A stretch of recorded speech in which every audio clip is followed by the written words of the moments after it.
نفس واحدة وخلق منها زوجها وبث منهما رجالا كثيرا ونساء واتقوا الله الذي تساءلون به والأرحام إن الله كان عليكم رقيبا يا أيها الذين آمنوا اتقوا الله حق تقاته ولا تموتن إلا وأنتم مسلمون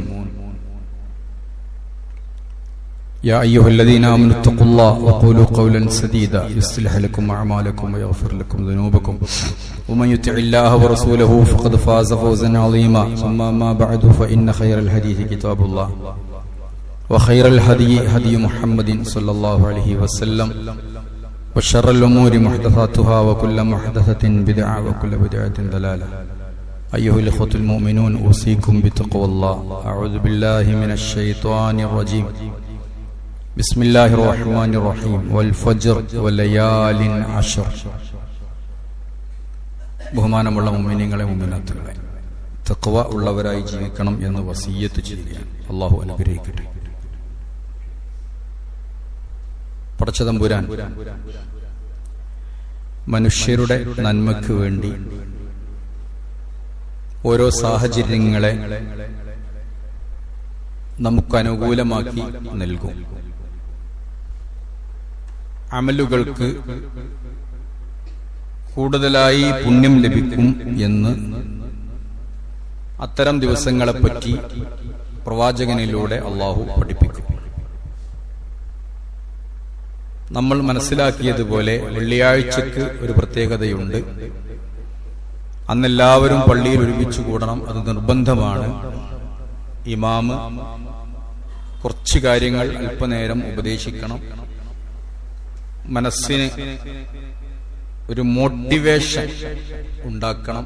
അതാണ് ഇതിന്റെ താല്പര്യം. കച്ചവടമാണെങ്കിലും ബിസിനസ് ആണെങ്കിലും ഒക്കെ നമുക്കറിയാം, ധാരാളം പണം, ലക്ഷക്കണക്കിന് പണമാണ് മോട്ടിവേറ്റ് ചെയ്യാൻ വേണ്ടിയിട്ട് കച്ചവടക്കാരൊക്കെ ഉപയോഗിക്കുന്നത്. വലിയ വലിയ ബിസിനസ്സുകൾക്കൊക്കെ മോട്ടിവേഷൻ കൊടുത്ത് അത് മെച്ചപ്പെടുത്താൻ സഹായിക്കുന്നു എന്നതാണ്. വെള്ളിയാഴ്ചയുടെയും ഒരു ലക്ഷ്യം അതാണ്. ദീനീയായ കാര്യങ്ങൾ, ബാക്കിയുള്ള കാര്യങ്ങളൊക്കെ എല്ലായിടത്തുനിന്നും കിട്ടും.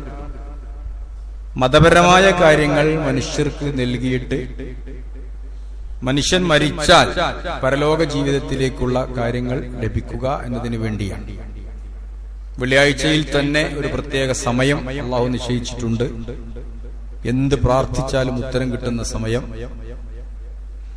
അത് കഴിഞ്ഞാൽ റമദാൻ മാസമുണ്ട്. റമദാനിൽ തന്നെ ലൈലത്തുൽ ഖദറുണ്ട്. അത് തന്നെ അവസാനത്തെ 10 ഉണ്ട്. അതേപോലെ തന്നെ ഒരു പുണ്യം നിറഞ്ഞ ദിനരാത്രങ്ങളിലാണ് നമ്മൾ ഇപ്പോൾ ഉള്ളത്. ദുൽഹിജ്ജ മാസം 1 മുതൽ 10 വരെ അള്ളാഹു വളരെയധികം പുണ്യം കൽപ്പിച്ച ദിവസങ്ങളാണ്. ഇതൊക്കെ നമ്മൾ മനസ്സിലാക്കാൻ വേണ്ടി സൂചിപ്പിക്കാൻ. അപ്പൊ നമുക്കറിയാം, ഇപ്പൊ സ്കൂൾ തുറക്കുന്ന ഒരു കാലഘട്ടമാണ്. എല്ലാവരും സ്കൂളിന് വേണ്ടിയിട്ടുള്ള ബാഗ്, കുട, നോട്ട്ബുക്ക്, പെൻസില്, പുതിയ പുതിയ കടകള്, പുസ്തകങ്ങള്, ഓഫറുകളായിട്ട് എല്ലാ കടമരത്തും കുറച്ച് നോട്ട് പുസ്തകം വെച്ചിട്ടുണ്ടാവും. മഴക്കാലം വന്നപ്പോ നമ്മളൊന്ന് ഒരുങ്ങി കുറെ കുടകൾ വാങ്ങി തൂക്കിയിട്ടുണ്ടാവും.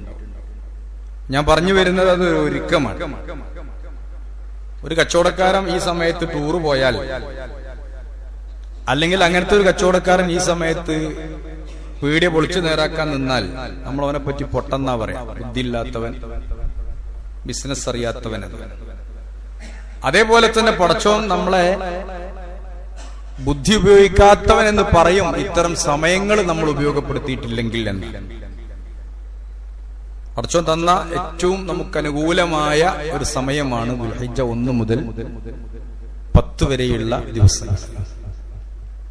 ഇതിന്റെ പുണ്യം വളരെ വലുതാണ്.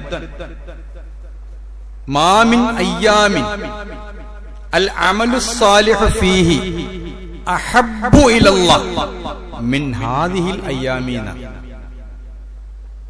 അമലു സാലിഹാത്തുകൾക്ക് അള്ളാഹു ഏറ്റവും കൂടുതൽ ഇഷ്ടപ്പെടുന്ന ദിവസങ്ങൾ, സമയങ്ങള് ഈ ദിവസങ്ങളെക്കാൾ വേറെ ദിവസങ്ങളില്ല. ദുൽഹജ്ജ് 1 മുതൽ 10 വരെയുള്ള ദിവസങ്ങൾ, ഈ ദിവസങ്ങളിൽ ചെയ്യുന്ന അമലുസ്സാലിഹാത്ത്, അത് എത്ര ചെറുതായാലും ശരി വലുതായാലും ശരി, എത്ര പ്രാധാന്യമുള്ളതാണെങ്കിലും ശരി അപ്രാധാന്യമാണെങ്കിലും ശരി, സാലിഹായ അമല് എത്ര നല്ലതാണെങ്കിലും ശരി അള്ളാഹ്ക്ക് ഏറ്റവും ഇഷ്ടമാണ്. അപ്പോ ജിഹാദിന്റെ ശ്രേഷ്ഠത ആ കാലഘട്ടത്തിൽ നന്നായിട്ട് സഹാബികളെ പഠിപ്പിച്ചിട്ടുണ്ട്. നബിക്കും അത് വലിയ ഇഷ്ടമാണ്. ജിഹാദ് ചെയ്ത് ഷഹീദായി വീണ്ടും എഴുന്നേറ്റ് വീണ്ടും ജിഹാദ് ചെയ്ത് വീണ്ടും ഷഹീദായി വീണ്ടും എഴുന്നേറ്റ് വീണ്ടും ഷഹീദായി വീണ്ടും എഴുന്നേൽക്കാൻ ഞാൻ ആഗ്രഹിക്കുന്നു എന്ന് വരെ ഹദീസുകളിൽ വന്നിട്ടുണ്ട്. കാരണം ഷഹീദാവുക, യുദ്ധം ചെയ്യുക എന്നൊക്കെ പറഞ്ഞാൽ ആ കാലഘട്ടത്തിൽ സഹാബികൾക്ക് വലിയ താല്പര്യമാണ്. അപ്പൊ ഒരാൾ ചോദിച്ചു, വലൽ ജിഹാദ് ഫീ സബീലില്ലാഹി യാ റസൂലല്ലാഹ്, റസൂലെ ജിഹാദിന് പോലും അങ്ങനല്ലേ, പുണ്യല്ലേ? ജിഹാദിനേക്കാളൊക്കെ, ജിഹാദിന് ഇതിൽക്കൊക്കെ ഇഷ്ടമുണ്ടാവില്ല ജിഹാദിന്, അപ്പൊ ജിഹാദും ഇതിൽ പെടുവോ?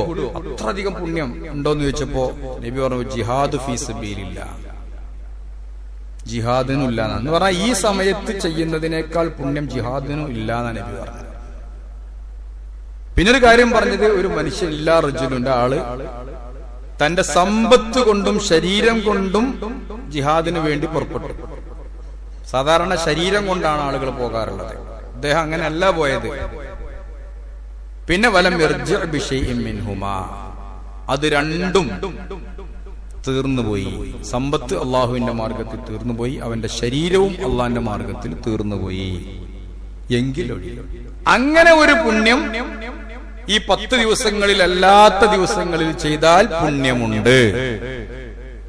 അതൊഴിച്ച് വേറുള്ള എല്ലാ പുണ്യങ്ങൾക്കും, ജിഹാദ് ഉൾപ്പെടെയുള്ള എല്ലാ പുണ്യങ്ങൾക്കും ഏറ്റവും കൂടുതൽ പ്രതിഫലം ലഭിക്കുന്ന ദിവസങ്ങളാണ് ദുൽഹിജ്ജ മാസം 1 മുതൽ 10 വരെയുള്ള ദിവസം. അതുകൊണ്ട് പണ്ഡിതന്മാര് രേഖപ്പെടുത്തിയിട്ടുണ്ട്, ദുൽഹജ്ജിലെ ആദ്യത്തെ 10 ദിവസമാണോ റമളാനിലെ അവസാനത്തെ 10 ദിവസമാണോ ഏറ്റവും വലിയ പുണ്യം എന്നൊരു ചർച്ച പണ്ഡിത ലോകത്തുണ്ട്. കാരണം അതും പുണ്യമുണ്ടല്ലോ, റമളാനിന്റെ അവസാനം വരുമ്പോൾ. അപ്പൊ അതുമായി ബന്ധപ്പെട്ട് ജംഅ് ചെയ്യുക എന്നാണ് അത് കിതാബിയായ ഭാഷയിൽ പറയാം. ഉസ്താദുമാരുടെ ഭാഷയിൽ, പണ്ഡിതന്മാരുടെ ഭാഷയിൽ പറയാം ജംഅ് ചെയ്യുക. 2 വിരുദ്ധാഭിപ്രായങ്ങൾ വന്നാൽ അതിനെ ജംഅ് ചെയ്യും. എന്നിട്ട് അതിന്നൊരു തിയറി കണ്ടിട്ടുണ്ട്. അങ്ങനെ പണ്ഡിതന്മാർ രേഖപ്പെടുത്തിയിട്ടുള്ളത്, പകലുകൾക്ക് ഏറ്റവും അധികം പുണ്യമുള്ളത് ദുൽഹിജ്ജ 1 മുതൽ 10 വരെയുള്ള ദിവസങ്ങളിലാണ്. രാത്രികൾക്ക് ഏറ്റവും കൂടുതൽ പുണ്യമുള്ളത് റമളാനിന്റെ 20 മുതൽ 30 വരെയുള്ള രാത്രികൾക്കാണ്. കാരണം ആ രാത്രിയിലാണ് ലൈലത്തുൽ ഖദ്ർ. അപ്പൊ അതുകൊണ്ട് പകല് ഏറ്റവും പ്രാധാന്യം, പകലിൽ ചെയ്യുന്ന എല്ലാ അമലുകൾക്കും രാത്രി പ്രാധാന്യമില്ല എന്നല്ല, ഏറ്റവും കൂടുതൽ പുണ്യം ലഭിക്കുന്നത് ദുൽഹജ്ജിന്റെ ഈ ആദ്യത്തെ 10 ദിനരാത്രങ്ങൾക്കാണ് എന്ന് നാം മനസ്സിലാക്കുക. അല്ലാഹു തആല സത്യം ചെയ്തത് ഈ ദിവസങ്ങളെ കുറിച്ചാണ് പറയുന്നത്. അള്ളാഹ്ക്ക് എല്ലാതിനെ കുറിച്ചും സത്യം ചെയ്യാം. അള്ളാഹ് പല സമയങ്ങളെ കുറിച്ച് സത്യം ചെയ്തിട്ടുണ്ട്. അത് പെട്ടതാണ് ഫജ്ർ, ളുഹ, ലൈല്, നഹാർ, ശംസ്. അതുകൊണ്ടൊക്കെ അള്ളാഹു സത്യം ചെയ്തിട്ടുണ്ട്. നമുക്ക് അള്ളാഹിനെ കുറിച്ച് മാത്രമേ സത്യം ചെയ്യാൻ പാടുള്ളൂ. വല്ലാഹി എന്ന് മാത്രമേ നമ്മൾ പറയാൻ പാടുള്ളൂ. അള്ളാഹുവിന് എല്ലാ വസ്തുക്കളെ കുറിച്ചും സത്യം ചെയ്യാം. അങ്ങനെ ഖുർആനിൽ ഉണ്ട് താൻ. വശംസി വല്ലൈലി വൽഫജ്രി വൽ അസ്രി എന്നൊക്കെ കാണാൻ സാധിക്കും. അല്ലാഹു തആല സത്യം ചെയ്യാൻ വേണ്ടി ഒരു കാര്യത്തെ തെരഞ്ഞെടുത്താൽ അതിന് തന്നെ വലിയ പ്രാധാന്യമുണ്ടാകും എന്നാണ് നമ്മൾ മനസ്സിലാക്കേണ്ടത്. അതുകൊണ്ടാണ് അല്ലാഹു തആല സത്യം ചെയ്യാൻ വേണ്ടി ഈ രാത്രികളെ തെരഞ്ഞെടുത്തിട്ടുണ്ട്, ഈ പകലുകളെയും രാത്രികളെയും തെരഞ്ഞെടുത്തിട്ടുണ്ട് എന്നാണ് അല്ലാഹു പറഞ്ഞു. സൂറത്തുൽ ഫജ്റിന്റെ തുടക്കം വൽ ഫജ്ർ, പ്രഭാതം തന്നെയാണ് സത്യം, വല്ലയാലിൻ അശ്ർ, 10 രാത്രികൾ തന്നെയാണ് സത്യം. രാത്രി ഉദ്ദേശിച്ച പകലും കൂടി അതിൽ പെടും. പകൽ എന്ന് പറഞ്ഞാൽ രാത്രി, ദിനരാത്രങ്ങളാണ് ഉദ്ദേശിക്കുന്നത്. അതൊന്നും കൂടി സ്പെസിഫൈ ചെയ്ത് പറയും എന്ന് മാത്രമേ ഉള്ളൂ ചില കാര്യങ്ങൾ നേരത്തെ പറഞ്ഞതുപോലെ. അപ്പൊ വൽ ഫജ്ർ, പ്രഭാതം തന്നെ സത്യം, വല്ലയാലിൻ അശ്ർ, 10 ദിനരാത്രങ്ങൾ തന്നെയാണ് സത്യം എന്നാണ്. അപ്പൊ അല്ലാഹു തആല സത്യം ചെയ്ത ഈ ലയാലുൻ അശ്ർ, 10 രാത്രികൾ ഏതാണ്? അത് ദുൽഹിജ്ജയുടെ 1 മുതൽ 10 വരെയുള്ള ദിവസങ്ങളാണ്. അതുകൊണ്ട് തന്നെ അല്ലാഹ് സത്യം ചെയ്താൽ ആ ദിവസങ്ങൾക്ക് പുണ്യമുണ്ട്.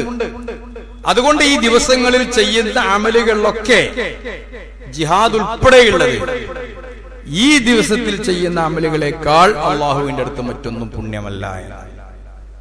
അതുകൊണ്ട് നമുക്കറിയാം മൂസാ നബി അലൈഹി ഇസ്ലാമിന്റെ ചരിത്രം പറയും. മൂസാ നബി തൗറാത്ത് വാങ്ങാൻ വേണ്ടി പോകുമ്പോ അതിലേക്കൊന്ന് തയ്യാറാക്കാൻ 30 ദിവസം നോമ്പനുഷ്ഠിക്കാൻ പറയും. മൂസാ നബി 30 ദിവസം നോമ്പനുഷ്ഠിച്ചു. പിന്നെ വായക്കൊന്ന് വൃത്തിയാക്കി. നോമ്പനുഷ്ഠിച്ചത് കാരണം വായയില് വല്ലാത്ത ഒരു ദുർഗന്ധം വന്നു. അപ്പൊ അദ്ദേഹം വായക്കൊന്ന് വൃത്തിയാക്കി. അള്ളാഹിനോട് പറഞ്ഞു, നോമ്പനുഷ്ഠിച്ചത് കാരണം വായക്കൊക്കെ ഒരു ദുർഗന്ധമുണ്ട്, അതുകൊണ്ട് മനുഷ്യന്മാരോട് സംസാരിക്കാനൊക്കെ ഒരു പ്രയാസം. അപ്പോ അള്ളാഹു പറഞ്ഞു,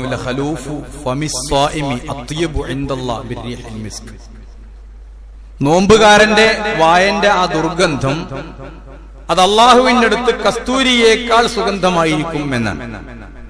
എന്ന് പറഞ്ഞാൽ ചില ആളുകൾ കഷ്ടപ്പെടും. നോമ്പനുഷ്ഠിച്ചാൽ ചിലർക്ക് ഭക്ഷണം കഴിക്കാതിരുന്നാൽ വായക്കൊരു മണമുണ്ടാവും. നമ്മൾ പഠിച്ചതാണ്. അത് പല്ല് തേച്ചാ പോണ മണമല്ല, മനസ്സിലായില്ലേ? പല്ല് തേച്ചാൽ ഉണ്ടാകുന്നത് അത് ആമാശയത്തിൽ നിന്നുണ്ടാകുന്നതാണ്. ഭക്ഷണം കഴിക്കാതെ നമ്മുടെ ആമാശയം ആണ് വെറുതെ കിടക്കുമ്പോൾ അതിൽ നിന്നുണ്ടാകുന്ന ഒരു ദുർഗന്ധമാണ്. അത് ചിലപ്പോൾ മനുഷ്യർക്കൊക്കെ ബുദ്ധിമുട്ടുണ്ടാവും.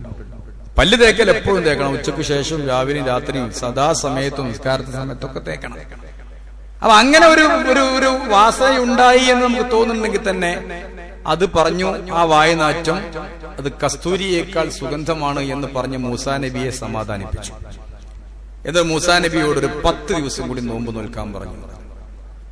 ആ 10 ദിവസം ദുൽഹിജ്ജയുടെ ആദ്യത്തെ 10 ദിവസമായിരുന്നു എന്ന് പണ്ഡിതന്മാര് മുഫസ്സിറുകളൊക്കെ വിശദീകരിച്ചതായിട്ട് നമുക്ക് കാണാൻ സാധിക്കും.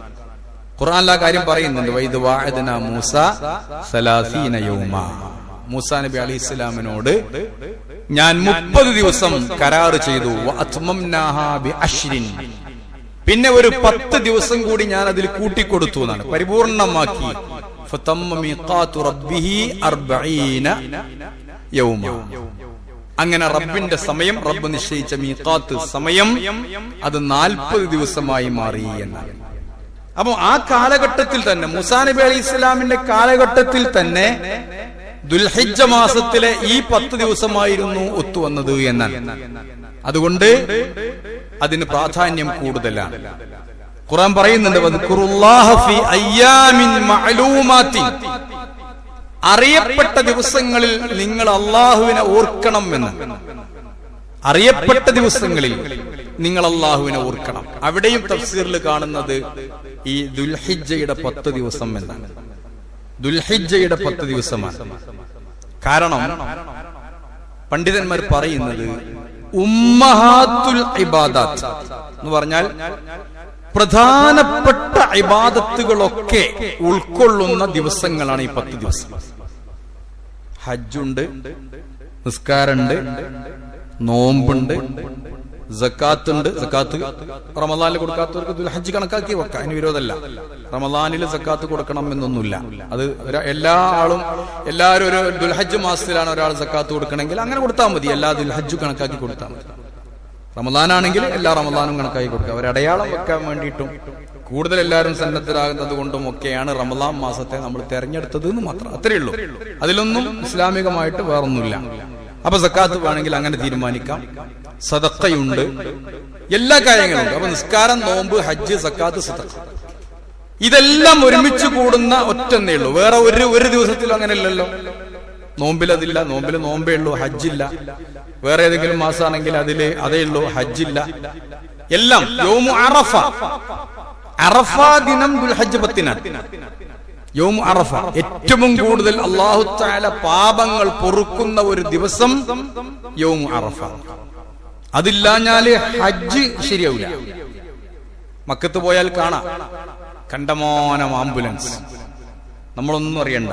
നമ്മുടെ കൂടെ പോയ ഒരാൾ രോഗിയായാൽ അദ്ദേഹത്തെ ഹോസ്പിറ്റലൈസ് ചെയ്തിട്ടുണ്ടെങ്കിൽ അറഫന്റെ അന്ന് അവരെ കൊണ്ടുവന്നിട്ട് ആംബുലൻസിൽ, സർക്കാർ ചെലവില് ആംബുലൻസിൽ കൊണ്ടുവന്നിട്ട് അറഫയിൽ നിർത്തും. അൽ ഹജ്ജു അറഫ. ഹജ്ജ് എന്ന് പറഞ്ഞാൽ അറഫയാണ്. ഒരാൾക്ക് ഒന്നിനും കഴിഞ്ഞില്ല, നമ്മളാണ് പോയാൽ മതി. രാവിലെ അറഫയിൽ കണ്ടെത്തി അവിടെ നിന്നാൽ തന്നെ ഹജ്ജായി. മിനയിലേക്ക് പോകണം നിർബന്ധമൊന്നുമില്ല. ഞാൻ പറഞ്ഞു വരുന്നത് അത്ര പുണ്യമാണ്. അൽ വഖൂഫ് ബി അറഫ, അറഫയിൽ നിൽക്കുക. അൽ ഹജ്ജു അറഫ, അറഫ ഹജ്ജ. അന്നിങ്ങനെ പാപങ്ങളൊക്കെ പൊറുക്കുമെന്ന്. അറഫയിലെ ആളുകളുടെ അവസ്ഥ കണ്ടിട്ട് അല്ലാഹു തആല മലക്കുകളൊക്കെ വിളിച്ചു കൂട്ടിയിട്ട് മലക്കുകളോട് യുബാഹി ബിഹിമുൽ മലായിക, മലക്കുകളോട് വിളിച്ചു പറയും. എന്ത് പറയും? പൊങ്ങച്ചം പറയുമെന്നാണ്. അല്ലാഹ് വീമ്പ് പറയും എന്നൊക്കെയാണ് യുബാഹി എന്ന് പറഞ്ഞ അതിന്റെ അർത്ഥം. അല്ലാഹ് അങ്ങനെ വീമ്പ് പറയും. കണ്ടില്ലേ എന്റെ അടിമകൾ വന്നിട്ടുള്ളത്? അവര് എന്താ പറയാ, ഷഅസൻ അബ്റൻ, പൊടി പുരണ്ട്, മുടി ചടക്കുത്തി, കുറെ സഹോല അജ്ജനിങ്ങനെ ദൂരം നിന്നൊക്കെ വന്ന ആ ഒരു സമയം വല്ലാതെ വൃത്തിയൊന്നും ഉണ്ടാവില്ല. ആകെ പൊടിയും പുരണ്ട് വിയർത്ത്, വലിയ സൗകര്യങ്ങളൊന്നും ഇല്ലാത്തതുകൊണ്ടൊക്കെ ഇങ്ങനെ. പക്ഷേ എല്ലാവരുടെയും പ്രാർത്ഥന പടച്ച തമ്പുരാനോടാണ്. അപ്പൊ ഇങ്ങനെ കാണിച്ചു കൊടുക്കും, കണ്ടില്ലേ എന്റെ അടിമകളൊക്കെ വന്നിട്ടുള്ളത്. അത് യൗമു അറഫ, അറഫ ദിവസത്തിലാണ്. മാത്രല്ല പരിശുദ്ധ ഇസ്ലാമിന്റെ നിയമങ്ങളൊക്കെ പെർഫെക്റ്റ് ആയത്, അത് പരിപൂർണമായത് ദുൽഹജ്ജ് 10 ഇങ്ങനത്തെ ഒരു അറഫയിലെ പ്രസംഗത്തിലാണ് നബി സല്ലല്ലാഹു അലൈഹി വസല്ലമ സംസാരിച്ചത്. ഒരുപാട് കാര്യങ്ങൾ സംസാരിച്ചു. അറഫ പ്രസംഗം പ്രസിദ്ധമാണ്.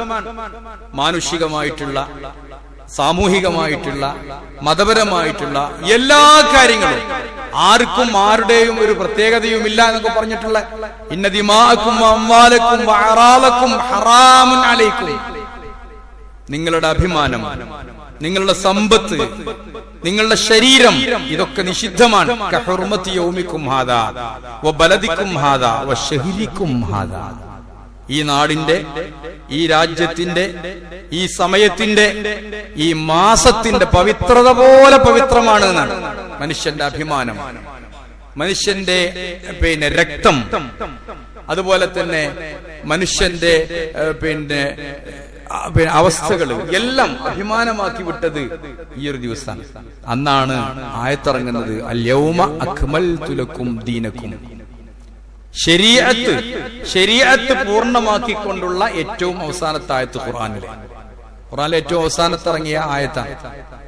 ശരീഅത്ത് പൂർണ്ണമാക്കിക്കൊണ്ട് ഇറങ്ങിയ ആയത്താണ് അൽ യൗമ അക്മൽതു ലക്കും ദീനക്കും. അതിന്റെ ശേഷം ഇനി ഒന്നും പാടില്ല. അതിൽ കൂട്ടിയാൽ, കുറച്ചാൽ, ഞാൻ കഴിഞ്ഞ ആഴ്ച പറഞ്ഞിടത്തേക്ക് നിങ്ങൾ ശ്രദ്ധിക്കണം. അതിലെന്തെങ്കിലുമൊക്കെ കൂട്ടുകയാണെങ്കിൽ അത് ബിദ്അത്താണ്, ഒഴിവാക്കണം. അതിലെന്തെങ്കിലുമൊക്കെ കുറച്ചാല് അത് സുന്നത്തിനെതിരാണ്, നമ്മൾ പാലിക്കണം. കുറക്കാനും പാടില്ല, കൂട്ടാനും പാടില്ല. അൽ യൗം അക്മൽതു ലക്കും ദീനക്കും. ഇന്ന് നിങ്ങൾക്ക് ഞാൻ നിങ്ങളുടെ ദീനിനെ, മതത്തെ പൂർത്തിയാക്കി തന്നിരിക്കുന്നു. വഅത്മംതു അലൈക്കും നിഅമതി, എന്റെ അനുഗ്രഹം നിങ്ങൾക്ക് പൂർത്തീകരിച്ചു തന്നിരിക്കുന്നു. വറളീതു ലക്കും അൽ ഇസ്ലാമ ദീനൻ, നിങ്ങൾക്ക് അൽ ഇസ്ലാമിനെ, ഇസ്ലാം എന്ന് പറയുന്ന മതത്തിനെ നിങ്ങൾക്ക് ദീനായിട്ട്, മതമായിട്ട് തെരഞ്ഞെടുത്തു തന്നിരിക്കുന്നു എന്ന് പറഞ്ഞ പ്രഖ്യാപനം. ഒരു ജൂതൻ ഒരിക്കൽ ഉമർ ഖത്താബ് റളിയല്ലാഹു അൻഹുവിനെ കണ്ടിട്ട് പറയാം, ഉമറെ, നിങ്ങളുടെ ഖുർആനിൽ ഒരായത്തുണ്ട്, അത് ഞങ്ങളുടെ തൗറാത്തിലോ ഇഞ്ചിയിലോ ഒക്കെ ആയിരുന്നെങ്കിൽ ആ ദിവസം, അത് ഇറങ്ങിയ ദിവസം ഞങ്ങൾ ഒരു പെരുന്നാളായി സ്വീകരിക്കുമായിരുന്നു എന്നാണ്. നമ്മളങ്ങ് സ്വീകരിക്കുന്നുണ്ട്. ദുൽഹജ്ജ് 10 നമുക്ക് പെരുന്നാളാണല്ലോ. അപ്പോ ജൂതം പറയാം, ഞങ്ങൾക്കെങ്ങാനും അങ്ങനെ ഒരായത്തുണ്ടെങ്കിൽ, ഞങ്ങൾക്ക് അങ്ങനെയൊന്നും ഇല്ല. അതേതായത്ത്? ഈ പറഞ്ഞ ആയത്താണ് അൽ യൗമ അക്മൽതു ലക്കും ദീനക്കും വഅത്മംതു അലൈക്കും നിഅമതി. സൂറത്തുൽ മാഇദയുടെ തുടക്കത്തിലുള്ള ആയത്താണ്. ജൂതൻ പോലും വന്നിട്ട് പറഞ്ഞതാണ്. അതുകൊണ്ട് അത് 10-നാണ് പൂർണ്ണമാക്കിയത്. നോക്കൂ, ദുൽഹജ്ജ് 9 നോമ്പ്, അറഫ നോമ്പ്, അത് ദുൽഹജ്ജ് 9 നോൽക്കണം. ദുൽഹജ്ജ് 9 ഒരു പേരാണ് യൗമു അറഫ. ദുൽഹജ്ജ് 8 പേര് യൗമു തർവിയ. അതിനൊക്കെ ഓരോ പേരുണ്ട്. ഓരോരുത്തരും ഇപ്പോഴാണല്ലോ നമുക്ക് ഈ ഇന്റർനെറ്റും സൗകര്യങ്ങളൊക്കെ ഉണ്ടാകുമ്പോ അത് എന്നാണ്, എവിടെയാണ്, എപ്പോഴാണ് നടക്കുന്നത് എന്നൊക്കെ കണ്ടെത്താനും അതിന്റെ പേരിലുള്ള വാഗ്വാദങ്ങളും തർക്കങ്ങളും വിതർക്കങ്ങളും യുക്തിചിന്തയും ഒക്കെ തുടങ്ങിയത് ഈ അടുത്ത കാലഘട്ടത്തിലാണ്. നമ്മുടെയൊക്കെ ചെറുപ്പം ദിനങ്ങൾ ആലോചിച്ച് നോക്കൂ. മക്കത്ത് ഇത്രാം തീയതി പെരുന്നാൾ നമ്മൾ എന്നാ അറിയാം? നമ്മളെ പെരുന്നാൾ നോലുമ്പൊക്കെ കഴിഞ്ഞിട്ടാണ് അറിയാം. ഇസ്ലാമിന്റെ നിയമം അത് തന്നെയാണ്. സൂമു ലിറുയതിഹി വഅഫ്തിറു ലിറുയതിഹി. നിങ്ങൾ എന്ത് ചെയ്യണം? മാസം നിങ്ങൾ കണ്ടതനുസരിച്ച് നിങ്ങൾ നോമ്പ് തുടങ്ങണം. മാസം കണ്ടതനുസരിച്ച് നിങ്ങൾ നോമ്പ് അവസാനിപ്പിക്കണം. അത്രേ ഉള്ളൂ. എല്ലാവരോടും താതാത്മ്യം പ്രാപിക്കുവാനും അവരോട് ഐക്യദാർഢ്യം പുലർത്താനൊന്നും നമ്മളെ കൊണ്ട് പറഞ്ഞിട്ടില്ല, കഴിയൂല. ഇവിടെ നടക്കുന്ന ഒരാളോട് ഐക്യദാർഢ്യം പ്രകടിപ്പിക്കാൻ ചിലപ്പോൾ ഭൂമിയുടെ താഴെ അപ്പുറത്ത് കിടക്കുന്ന അമേരിക്കക്കാർക്ക് കഴിഞ്ഞോളന്നില്ല. നമുക്ക് തന്നെ കഴിയില്ല. 2.5 മണിക്കൂർ വ്യത്യാസമാണ്. അതിന്റെ അപ്പുറത്ത് പോയാൽ 5.5 മണിക്കൂർ വ്യത്യാസമാണ്. ഗ്രീനിച്ച് ടൈമിൽ വ്യത്യാസമുണ്ട്.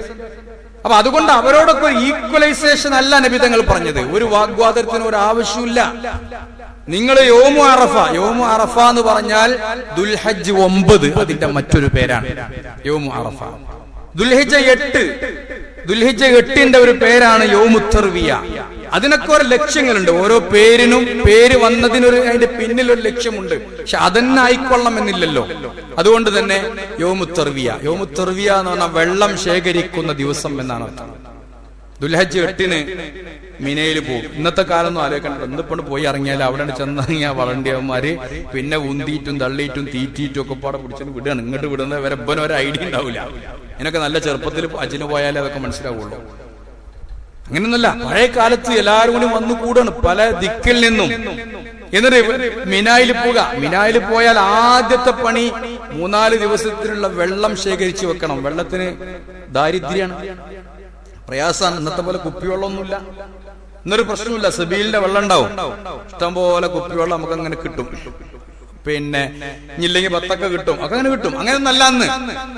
അപ്പൊ അന്ന് ഡ്രമ്മുകളില് വലിയ തോൽപാത്രങ്ങളിൽ എന്ത് ചെയ്യും? വെള്ളം ശേഖരിച്ചു വെക്കും. ആ ദിവസത്തിനാണ് യൗമു തർവിയ, ദുൽഹിജ്ജ 8 പറയുന്ന പേര്. യൗമു അറഫ, അന്ന് അറഫയിൽ പോയി നിൽക്കും. യൗമു അറഫ. അയ്യാമുദ്ദിന് യൗമുൻ നഹർ, അറവിന്റെ ദിവസം. അതാണ് പെരുന്നാളിന്റെ ഒരു പേര്. യൗമുൻ നഹർ, ദുൽഹജ്ജ് 10. യൗമുൽ ഖർ, ദുൽഹജ്ജ് 11. അഫ്ളലു അയ്യാമില്ല പിന്നെ യൗമു അറഫ, പിന്നെ യൗമുൽ ഖർ തൊട്ടടുത്തത് യൗമുൽ ഖർ എന്നതിന്റെ പേര്. പിന്നെ അയ്യാമുത് തശ്രീഖ്, ഇതിനൊക്കെ ഒരു പേരുകളുണ്ട്. അയ്യാമുത് തശ്രീഖ്, തശ്രീഖിന്റെ ദിവസങ്ങൾ. തശ്രീഖ് എന്ന് പറഞ്ഞാൽ ഉണക്കുക എന്നാണ് അർത്ഥം. പഴയ കാലത്തൊക്കെ നമുക്ക് ഉണക്കൽ മീൻ മാത്രമേ പരിചയമുള്ളൂ. ഇന്നും അങ്ങനെ ഉണ്ടാവും. മീൻ തന്നെ പറ്റുള്ളൂ വെച്ചാൽ ഒന്നും കിട്ടിയില്ലെങ്കിൽ കുറച്ച് ഉണക്കല് വാങ്ങും, ഉണക്കല് മീന്. അപ്പൊ പഴയ കാലത്ത് ബലി മാംസങ്ങൾ എന്ത് ചെയ്യുന്നവരോ മിനായിൽ പിന്നെ നിൽക്കണം 3 ദിവസം. അയ്യാമുത്ത് ശരീഖാണ്. അന്ന് വേറെ പണിയൊന്നുമില്ല. അന്ന് പോയിട്ട് ജംറകളെ എറിയും. 3 ജംറകളെയും എറിയും. പിന്നെ അവിടെ ഇങ്ങനെ കൂടൻ ദിക്റും അവിടെ കൂടൻ. ആ സമയത്ത് അവർ ചെയ്തിരുന്ന പണിയായിരുന്നു ബലി മാംസം വെയിലത്തിട്ട് ഉണക്കും. ഇന്നും ചില രാജ്യങ്ങളൊക്കെ അങ്ങനെ സൂക്ഷിക്കുന്നു. അല്ല, ഉണക്കി സൂക്ഷിക്കും. അതാണ് അയ്യാമുത്ത് തശ്രീഖ്, വെയിൽ കൊള്ളിക്കുന്ന ദിവസം, ഉണക്കുന്ന ദിവസം എന്ന് പറയാൻ കാരണം അതാണ്. അപ്പൊ ദിവസങ്ങൾക്ക് പേരുണ്ട്. അപ്പൊ നമ്മളെ സംബന്ധിച്ചിടത്തോളം യൗമു അറഫ, ദുൽഹിജ്ജ 9, അതെന്നാണോ നമ്മുടെ കലണ്ടർ പ്രകാരമെങ്കിൽ അന്ന് നമ്മൾ നോമ്പ് നോൽക്കണം എന്നാണ്. ദുൽഹിജ്ജ 9 നോമ്പ്, അറഫ നോമ്പ് എന്ന് അതിന് പറയാം. ആ നോമ്പ് യുകഫിറു സനത്തൽ മാളിയ വൽ ബാഖിയ എന്നാ പറഞ്ഞത്. 2 കൊല്ലത്തിൽ വരാനിരിക്കുന്ന ഒരു വർഷത്തെയും കഴിഞ്ഞ ഒരു കൊല്ലത്തിന്റെയും 2 വർഷത്തിന്റെ പാപങ്ങൾ മുഴുവനും പൊറുക്കുന്നതാകുന്നു ഈ നോമ്പ് എന്ന്. അപ്പൊ അറഫ നോമ്പ് ഒരു പ്രധാനമാണ്. ദുൽഹജ്ജ് 9 നോമ്പ് നമ്മൾ നോൽക്കണം. എന്നിട്ടാണ് 10 നമ്മൾ പെരുന്നാൾ ആഘോഷിക്കേണ്ടത്. അപ്പോ അറഫ നോമ്പുള്ളത് ഈ അയ്യാമു പിന്നെ ദുൽഹജ്ജ, അവ്വാഇൽ ദുൽഹജ്ജ, ദുൽഹിജ്ജന്റെ ആദ്യ ദിവസങ്ങളിലാണ്.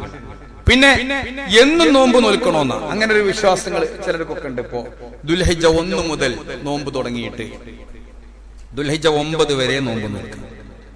കാരണം അതൊരു അമലു സാലിഹാണ്. ഏത് അമലു സാലിഹാത്തിനും പുണ്യമുണ്ട്. ഹഫ്സ ബീവി പറഞ്ഞിട്ടുണ്ട് നബി സല്ലല്ലാഹു അലൈഹി വസല്ലമക്ക് ഹഫ്സ ബീവി എന്ന് റിപ്പോർട്ട് ചെയ്ത ഹദീസ് കാണാൻ നബി സല്ലല്ലാഹു അലൈഹി വസല്ലമക്ക് ദുൽഹജ്ജ് 9 വരെ നോമ്പുണ്ടായിരുന്നു എന്ന ഹദീസിലുണ്ട്. പക്ഷെ അതിന് നേരെ വിരുദ്ധമായിട്ട് ആയിഷ ബീവിന്റെ ഹദീസും വന്നിട്ടുണ്ട്. ആയിഷ ബീവി പറഞ്ഞത് ഞാൻ നോമ്പ് നോൽക്കുന്നത് കണ്ടിട്ടേ ഇല്ല എന്ന് പറഞ്ഞാൽ അന്ന് ആയിഷ ബീവിന്റെ ഊഴാണ്. നബിന്റെ ഭാര്യമാരിൽ 5, 6, 7 ദിവസം കഴിയുമ്പോഴാണ് ആയിഷ ബീവിന്റെ അടുത്തേക്ക് വരിക. അന്ന് നബിക്ക് നോമ്പില്ല, അതും ദുൽഹജ്ജ് 10ന്റെ ഉള്ളിൽ തന്നെ.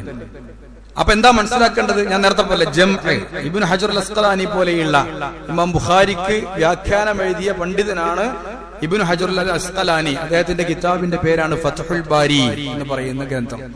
അതിലൊക്കെ അദ്ദേഹം പറഞ്ഞിട്ടുള്ളത് അവർ ജംഅ ചെയ്തിട്ടുണ്ട്. ഞാൻ നേരത്തെ പറഞ്ഞതുപോലെ എന്താണ്, നബി സല്ലല്ലാഹു അലൈഹി വസല്ലമ മുഴുവൻ ദിവസം നോമ്പ് നോറ്റിട്ടില്ലെങ്കിലും നോമ്പ് നോൽക്കാത്ത ദിവസമായിരിക്കും ആയിഷ ബീവി കണ്ടിട്ടുണ്ടാകുക. ബാക്കിയുള്ള ദിവസങ്ങളിലൊക്കെ നോമ്പ് നോറ്റിട്ടുണ്ടാവാം. അതുകൊണ്ട് നോൽക്കുകയാണെങ്കിൽ എല്ലാ ദിവസവും നോമ്പ് നോറ്റാൽ നല്ലത് തന്നെ. ഇടക്കൊക്കെ നോമ്പ് ഒഴിവാക്കിയാലും പ്രശ്നമില്ല. ഇത് അടിസ്ഥാനത്തിൽ രണ്ടു കൂട്ടരും പിന്നെ എല്ലാ ആളുകളും ഉണ്ട് എന്ന് പറഞ്ഞാൽ ഒന്നെങ്കിൽ ദുൽഹജ്ജ് 1 മുതൽ 9 വരെയും തുടർച്ചയായി നോമ്പ് നോൽക്കാം. കാരണം അമലു സാലിഹാത്താണ്. ഇനി ദുൽഹജ്ജ് 9 മാത്രം നോമ്പ് നോറ്റാൽ മതിയെങ്കിൽ അങ്ങനെയും ചെയ്യാം. അതിനിടയ്ക്ക് ഒരാൾക്ക് തോന്നാണ് 2 ദിവസം നോമ്പ് നോൽക്കട്ടെ തോന്നാണെങ്കിൽ നോമ്പ് നോൽക്കാം, വിരോധമില്ല. കൃത്യമായിട്ട് പണ്ഡിതന്മാരെ പഠിപ്പിച്ചിട്ടുണ്ടാകും. ഇന്നതേ ചെയ്യാവൂ എന്നൊരു നിബന്ധന അതിലാരും പറഞ്ഞിട്ടില്ല എന്ന് നമ്മൾ മനസ്സിലാക്കി. വേറുള്ള എല്ലാ പുണ്യകർമ്മങ്ങളും ഇതില് അധികമായി പ്രതിഫലം കിട്ടും എന്നാ മനസ്സിലാക്കുന്നത്. കാരണം അല്ലാഹുവിന്റെ റസൂല് പുണ്യമായി പഠിപ്പിച്ചതൊക്കെ പുണ്യം തന്നെ. പുണ്യമാകുന്നത് 2 കാര്യം ശ്രദ്ധിക്കുമ്പോഴാണ്. ഒന്ന്, നീയത്തുണ്ടാവും. ചെയ്യുന്ന കാര്യം പുണ്യമാകണമെങ്കിൽ ചെയ്യുന്നത് നീയത്തോടു കൂടി ചെയ്യണം എന്നാണ്. രണ്ടാമത്തെ കാര്യം അത് മുതാബഅത്തുർ റസൂൽ. ഞാൻ നേരത്തെ കഴിഞ്ഞ ആഴ്ച പറഞ്ഞതുപോലെ റസൂലുള്ളാഹി സ്വല്ലല്ലാഹു അലൈഹി വസല്ലമയെ പിൻപറ്റിക്കൊണ്ടുമായിരിക്കണം. നമ്മളൊരു കാര്യം ചെയ്യുക, അതിനെ നമ്മൾ തന്നെ പുണ്യമാക്കി പ്രഖ്യാപിക്കുക, അതിനർത്ഥമല്ല. ഇല്ലെങ്കിൽ അത് വേറെന്തെങ്കിലുമൊക്കെ വിചാരിച്ചിട്ട് തടിയും ഷുഗറൊക്കെ ഉള്ളതല്ലേ 2 നോമ്പ് കിടക്കട്ടെ എന്ന് വിചാരിച്ച് നോമ്പ് നോൽക്കുക, അത് പറ്റൂല. നീയത്താണ് ഒന്നാമതായി വേണ്ടത്. നീയത്തും അതുപോലെ തന്നെ പ്രവാചകനെ അനുധാവനം ചെയ്തുകൊണ്ടും ചെയ്യുന്ന പ്രവർത്തനങ്ങളൊക്കെ നല്ലതാണ്, അമലുസ്സാലിഹാത്താണ്. അങ്ങനെ അമലുസ്സാലിഹാത്തുമായി നമ്മൾ ജീവിച്ചാൽ മാനസികമായും ശാരീരികമായും നമുക്ക് സന്തുഷ്ടി ഉണ്ടാവുന്ന. ആലോചിച്ചു, ഇന്നത്തെ എല്ലാ സൈക്കോളജിക്കാരും പറയണതല്ലേ, ഒരു ദിവസം ഒരു പുണ്യകർമ്മം ചെയ്യാം, എന്നാൽ നമ്മുടെ മനസ്സിന് എന്തൊരു സംതൃപ്തി ഉണ്ടാവും. ഒരു ദിവസം നേരം എടുത്തിട്ട് എന്തെങ്കിലും ഒരു ഉപകാരം ആർക്കെങ്കിലും ചെയ്യാം. നബി അത് പറഞ്ഞിട്ടുണ്ട്. നീ ഒന്നെങ്കിലും ഒരു ചുമട് കയറ്റുന്ന ആൾക്കാർ ഒന്ന് താങ്ങി കൊടുക്കുക, ബസ് കയറുന്ന ആളെ ഒന്ന് കൈ പിടിച്ച് സഹായിക്കുക, വഴി ചോദിച്ച ആൾക്കൊരു വഴി പറഞ്ഞു കൊടുക്കുക, വഴിയിൽ ഇരിക്കണമെങ്കിൽ വഴി പറഞ്ഞു കൊടുക്കുക, എന്തെങ്കിലുമൊക്കെ ഒന്ന് നേരം എടുത്താൽ ചെയ്യാം. ഞാൻ അതിന് കഴിഞ്ഞില്ലെങ്കിലോ ചെയ്യേണ്ട ഏറ്റവും വലിയ പുണ്യം നിന്റെ ഷെറ് മറ്റുള്ളവർക്ക് ഉണ്ടാകുന്നതെന്ന് മാറിക്കാനാണ്. അതൊരു പുണ്യാണ്. ഒന്നിനും പോണ്ട, ഒരു ഭാഗത്ത് ഇരിക്കുക. അത് ഷെറാണ് പല സ്ഥലത്തും. ദേശീയപാത ഇടിഞ്ഞു കാടിന്ന് കേട്ടോ അപ്പൊ പാഞ്ഞെന്ന് അവിടെ അങ്ങനെ നോക്കി തൊള്ളയും പൊളിച്ച് നിൽക്കാം. അത് അവിടുത്തെ പ്രവർത്തനം അറിയില്ല. അവിടെ എന്താണ് വൈദ്യുതി തകരാറ് സംഭവിച്ചു അവിടെ പോയി അപകടം പറ്റിയതാണ് അവിടെ പോയി നിൽക്കുക. എന്നിട്ട് പ്രഖ്യാപിക്കേണ്ടി വരിക, കാണാൻ വരരുത്, കാഴ്ചക്കാരെ വരരുത് എന്ന് സർക്കാരിന് പ്രഖ്യാപിക്കേണ്ടി വരിക, നിയമജ്ഞന്മാർക്ക് പ്രഖ്യാപിക്കേണ്ടി വരിക. അപ്പൊ നമ്മുടെ ഷെറില്ലാതിരിക്കുക, ഏറ്റവും ചുരുങ്ങിയത് ഷെറെങ്കിലും ഇല്ലാതിരിക്കുക, അത് ഏറ്റവും വലിയ പുണ്യാണ്. ഖുർആൻ പറയുന്നുണ്ട്, മൻ അമില സാലിഹൻ മിൻ ദക്കരിൻ ഔ ഉൻസ. സാലിഹായ പ്രവർത്തനം ആണ് ചെയ്താലും പെണ്ണ് ചെയ്താലും പെണ്ണുങ്ങൾക്ക് യാതൊരു വ്യത്യാസമില്ല. എല്ലാ അമലുസ്സാലിഹാത്തിലും ആണും പെണ്ണും തുല്യമാണ്. ഖുർആൻ അങ്ങനെ പറഞ്ഞിട്ടുള്ളൂ. ഇന്നൽ മുസ്ലിമീന വൽ മുസ്ലിമാത്തി വൽ മുഅ്മിനീന വൽ മുഅ്മിനാത്തി വൽ ഖാനിതീന വൽ ഖാനിതാത്തി അങ്ങനെ പറഞ്ഞിട്ട് വൽ ഖാശിഈന വൽ ഖാശിആത്തി വൽ മുതസദ്ദിഖീന വൽ മുതസദ്ദിഖാത്ത് വൽ ഹാഫിളീന ഫുറൂജഹും വൽ ഹാഫിളാത്ത് അഅദ്ദ ലഹും മഗ്ഫിറതൻ വഅജ്റൻ അളീമാ. അല്ലാഹു തആല പാപമോചനവും മഗ്ഫിറത്തൊക്കെ ഒരുക്കി കൊടുത്തത് ഒരേപോലെയാണ്. മുസ്ലിമായ ആണ് പെണ്ണ്, മുഅ്മിനായ ആണ് പെണ്ണ്, മുത്തഖീങ്ങളായ ആണ് പെണ്ണ്, ഖുശൂഉള്ള ആണ് പെണ്ണ്, ഒക്കെ ആണുമ്പോൾ ഒരേ പ്രശ്നമില്ല. പിന്നെ ചില ഇളവുകൾ മാത്രം സ്ത്രീകൾക്ക് അനുവദിച്ചിട്ടുണ്ട്. അത് അൽഹംദുലില്ലാഹ് അല്ലാഹ് അവർക്ക് നൽകിയ ഒരു അനുഗ്രഹമാണെന്ന് മനസ്സിലാക്കണം. ബാക്കിയുള്ളതൊക്കെ തുല്യമാണ്. നിസ്കാരാണെങ്കിലും ദുൽഹജ്ജിന്റെ ഫളലാണെങ്കിലും നോമ്പാണെങ്കിലും ഹജ്ജാണെങ്കിലും ഉംറയാണെങ്കിലും ഒക്കെ തന്നെയാണ്. അപ്പൊ അതുകൊണ്ട് മൻ അമില സാലിഹൻ മിൻ ദക്കരിൻ ഔ ഉൻസ, ആണാവട്ടെ പെണ്ണാവട്ടെ, ഫലനുഹ്യിയന്നഹു വഹുവ മുഅ്മിനുൻ, മുഅ്മിനായി കൊണ്ട് ചെയ്യണം. അങ്ങനെയെങ്കിൽ ഫലനുഹ്യിയന്നഹു ഹയാതൻ ത്വയ്യിബ, അവന് ഞാൻ നല്ലൊരു ജീവിതം നൽകുന്നതാണ്. ആലോചിച്ച് നോക്കും, മനസ്സിന് എന്ത് സമാധാനമുണ്ട്. ഒരു ദിവസം നന്മ ചെയ്യും. ഒരാൾ വന്നൊരു 10 റുപ്യ കടം ചോദിച്ചു, നമുക്ക് കൊടുക്കാൻ കഴിഞ്ഞു. അന്നത്തെ മനസ്സ് ഒരു സുന്ദരമായ മനസ്സേക്ക്. ഒരാളൊരു വഴി തെറ്റി വന്നു, നമ്മൾ നല്ലൊരു വഴിക്ക് ആൾ തിരിച്ചു വിട്ടു, അന്ന് നമ്മുടെ മനസ്സിന് വല്ലാത്ത സന്തോഷം ഉണ്ടാവും. അല്ലെങ്കിൽ ഒരാളെ ഒരു ബുദ്ധിമുട്ടിൽ നിന്ന് നമ്മൾ രക്ഷപ്പെടുത്തി, ഒരു പ്രയാസത്തിൽ നിന്ന് രക്ഷപ്പെടുത്തി, ഇല്ലെങ്കിൽ ഒരു അപകടത്തിൽ നിന്ന് രക്ഷപ്പെടുത്തി, ഇല്ലെങ്കിൽ വളരെ പ്രയാസപ്പെട്ടിരിക്കുന്ന ഒരാളെ നമ്മുടെ വാഹനത്തിൽ കൊണ്ട് എത്തേണ്ട സ്ഥലത്ത് എത്തിച്ചു കൊടുത്തു. അപ്പോഴൊക്കെ നമ്മുടെ മനസ്സിലുണ്ടാകുന്ന ഒരു ചാരിതാർത്ഥ്യം എന്ന് പറഞ്ഞാൽ ചെയ്യേണ്ടത് ചെയ്തു എന്ന സന്തോഷത്തിനാണ് ചാരിതാർത്ഥ്യം എന്ന് മലയാളത്തിൽ പറയാം. ഞാൻ ചെയ്യേണ്ടത് ഞാൻ ചെയ്തല്ലോ, അതൊരു പുണ്യമാണ്, വലിയ പുണ്യമാണ്. അതുകൊണ്ട് ഫലനുഹ്യിയന്നഹു ഹയാത്തൻ ത്വയ്യിബ, അവന്റെ ജീവിതത്തിൽ വളരെയധികം പുണ്യമുണ്ടാകും. ത്വയ്യിബ, നല്ല ജീവിതം നയിക്കുന്ന. എന്തെങ്കിലും ഒരു ദിവസം ഒരു നന്മ ചെയ്താൽ നമ്മുടെ മനസ്സിന് വലിയ സന്തോഷം ഉണ്ടാവും. നബി ഞങ്ങൾ പറഞ്ഞിട്ടുണ്ട്. മാത്രമല്ല നജ്സിയന്നഹും അജ്റഹും ബിഅഹ്സനി മാ കാനൂ യഅമലൂൻ, അതിലേറെ നല്ല പ്രതിഫലം നാളെ പരലോകത്ത് കിട്ടും ചെയ്യുന്നതാണ്. അത് അള്ളാഹു പഠിപ്പിച്ചതാണ്. നബി തങ്ങൾ പറഞ്ഞു അൽ ബിർ ഹുസ്നുൽ ഖുൽഖ്, പുണ്യം. ഒരു മൊയ്ലിയരോട് ചോദിക്കണ്ട, അള്ളാഹുവിന്റെ റസൂൽ അങ്ങനെ കുറെ മസാല പഠിപ്പിച്ചു. നമ്മളൊക്കെ മൊയ്ലിയന്മാരോട് ചോദിക്കലാണ്, അധികം ചോദിക്കൽ കഴിച്ചിലാവാനാണ്. അല്ല മൊയ്ലിയരെ എനിക്ക് അതിന് കഴിച്ചിലാകാൻ വല്ല മറുപടി ഉണ്ടോന്നാണ്. അപ്പൊ പ്രത്യേകിച്ച് സക്കാത്തിന്റെ ഒക്കെ വിഷയം വരും. ആ ഏതെങ്കിലും ഒരു മൊയ്ലിയര് കഴിച്ചിലാക്കണവരെ ചോദിച്ചുകൊണ്ടേയിരിക്കും. റസൂലിന്റെ കാലത്തൊന്നും അങ്ങനെ മസാല ചോദിച്ചിട്ടില്ല. അപ്പൊ ഒരു കാര്യം പുണ്യമാണോ എന്ന് അറിയാൻ നബി തങ്ങൾ പഠിപ്പിച്ചത് അൽ ബിർ ഹുസ്നുൽ ഖുൽഖ്, പുണ്യം എന്ന് പറയുന്നത് ഹുസ്നുൽ ഖുൽഖാണ്, നല്ല സ്വഭാവമാണ് പുണ്യം.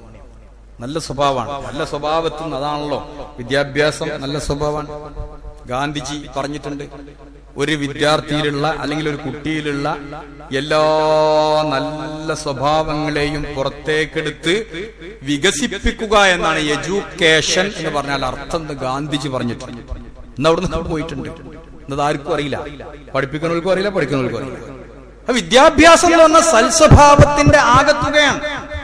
അതാണ് എഡ്യൂക്കേറ്റഡ് എന്ന് പറഞ്ഞാൽ. പക്ഷെ ഇന്ന് വിവരവും വിദ്യാഭ്യാസം ഉള്ളവരാണ് ഏറ്റവും കൂടുതൽ മയക്കുമരുന്നിനും മറ്റതിനും ലഹരിക്കൊക്കെ അഡിക്റ്റ് ആയി പോകുന്നത്. അവരിൽ നിന്നാണ് തോന്നിയാസങ്ങൾ ഉണ്ടാകുന്നത്, അവരടുത്തു നിന്നാണ് അന്ധവിശ്വാസങ്ങൾ ഉണ്ടാകുന്നത്. ആലോചിച്ച് നോക്കൂ നിങ്ങൾ. അപ്പൊ എന്താ കൊണ്ട് കാര്യം?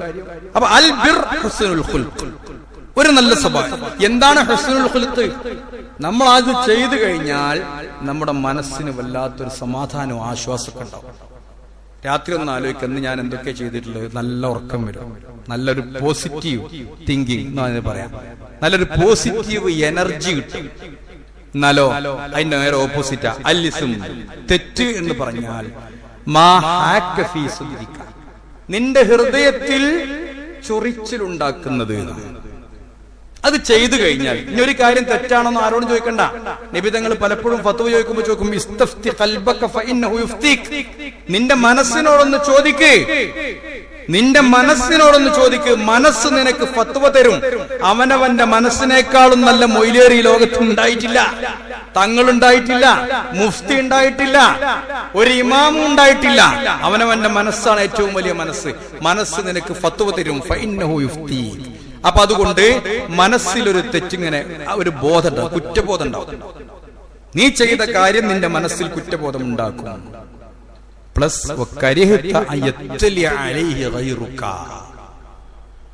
നീ അല്ലാത്ത ഒരാള് അത് അറിയുന്നത് നീ ഇഷ്ടപ്പെടുന്നുമില്ല, അതാണ് തെറ്റ്.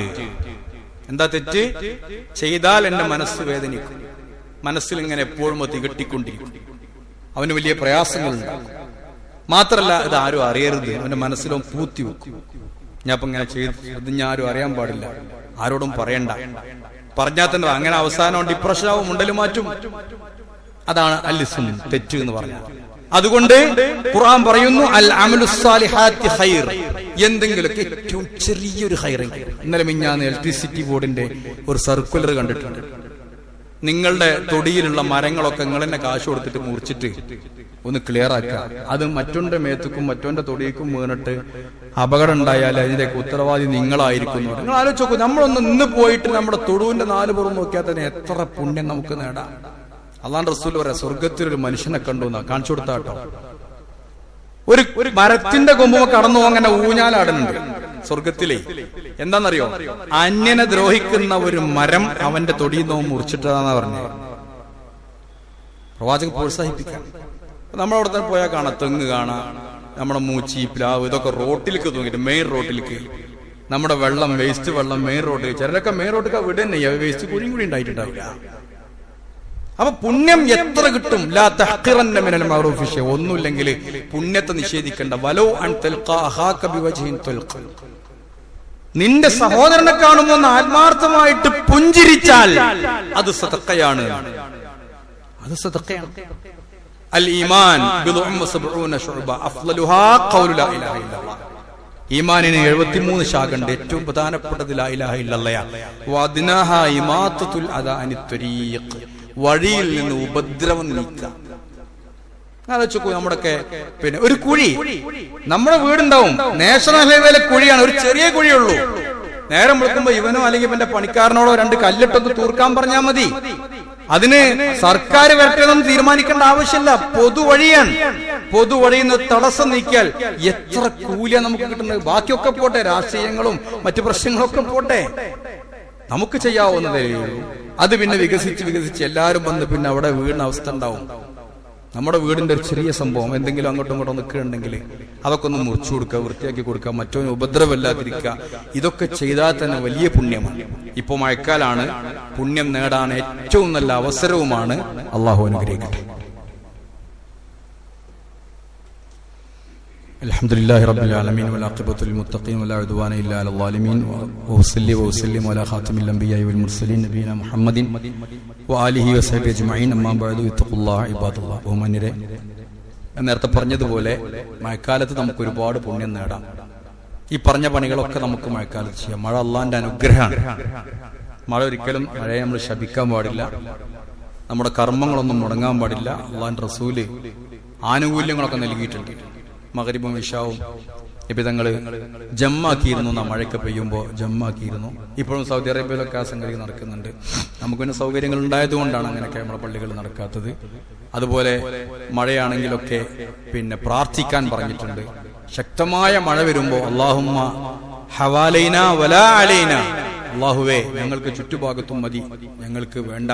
ചിലപ്പോൾ മഴയൊക്കെ അതിനെപ്പറ്റി ഇൻഷാ അല്ലാഹ് വേറെ വിഷയമാണ്. അപ്പൊ അതുകൊണ്ട് മഴയെ ശപിക്കരുത്. ദീനിയായ കാര്യങ്ങളൊന്നും മഴയുടെ കാരണത്താൽ മുടങ്ങാൻ പാടില്ല. നമുക്കിവിടെ ഖുർആൻ ക്ലാസ് ഉണ്ട്, എന്തേ വരാഞ്ഞ് അത് മഴയിറ്റായി, ജുമാക്ക് എന്തേ പോകാഞ്ഞത് മഴയിറ്റായി, അങ്ങനെയൊന്നുള്ള കാരണങ്ങൾ ഉണ്ടാകാൻ പാടില്ല. മഴയെ നമ്മൾ ശപിക്കാൻ പാടില്ല. അതുപോലെ തന്നെ ഞാൻ നേരത്തെ പറഞ്ഞ പോലെ ഇന്നും ഇന്നലെയും മിനിഞ്ഞാന്നൊക്കെ ആയിട്ട് ഒരുപാട് ആളുകൾ ഈ മഴയുടെ കെടുതി മൂലം മരണപ്പെട്ടിട്ടുണ്ട്. പലരും ഷോക്കേറ്റിട്ട് മീൻ പിടിക്കാൻ പോയിട്ട്. ഒരാവശ്യമില്ലാത്ത കാര്യമാണ്. ഈ പിടിക്കണോ മീൻ തിന്നൂല, അതൊരു കമ്പാണ്. മീൻ പിടുത്തം എന്നുള്ളതൊരു താല്പര്യമാണ്, അതിനു വേണ്ടി ഇറങ്ങാണ്. പല മീൻപിടുത്തക്കാരും പറഞ്ഞു കേട്ടിട്ടുണ്ട്, ഞാൻ തിന്നൂല, പിന്നെ എന്തിനാ അതിന് പോയി മരിക്കാൻ നിൽക്കണം.